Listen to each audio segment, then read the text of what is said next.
I heard a sermon from the mountaintop, so powerful and authoritative.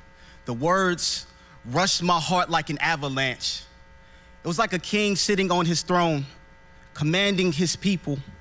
He spoke of blessings, contrary to cultural interpretation, like how we value riches.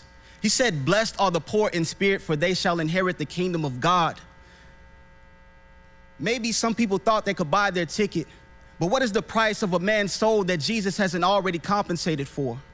When we realize how spiritually indebted we are, how much more we need God, we are blessed. He said, "Blessed are those who mourn, for they shall be comforted." How could you ever appreciate joy if sorrow never settled in the soil of your heart and you had to water it with endless tears? But who wants to cry when they feel like everything they do is right? He said, "Blessed are the humble, for they shall inherit the earth." Seems impossible in a place where arrogance grows like weeds, but this sermon seemed to add a richness to the soil to weed out the weeds. Blessed are those who hunger and thirst for righteousness, for they will be filled. He said, "Blessed are the merciful, blessed are the pure in heart, blessed are the peacemakers." These blessings seem much more like a burden. How can we carry such weight? Maybe he chose to speak from the mountain to give a glimpse of how high the standard is. He tells us to go right when the world is pulling us left. He tells us to be merciful when we have the power to put our foot on an evildoer's neck. What happened to eye for an eye?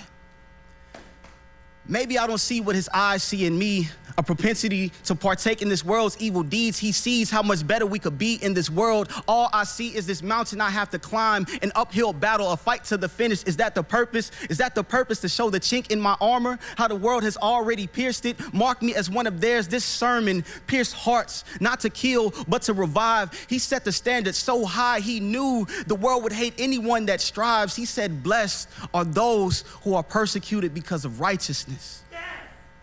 His words were so righteous. His words were so righteous, and we weren't right just yet. The world already hated him. He still chose to give this policy to ensure our life. Help us hit the mark. Ensure that we are blessed. But it's only when our lives are fully submitted.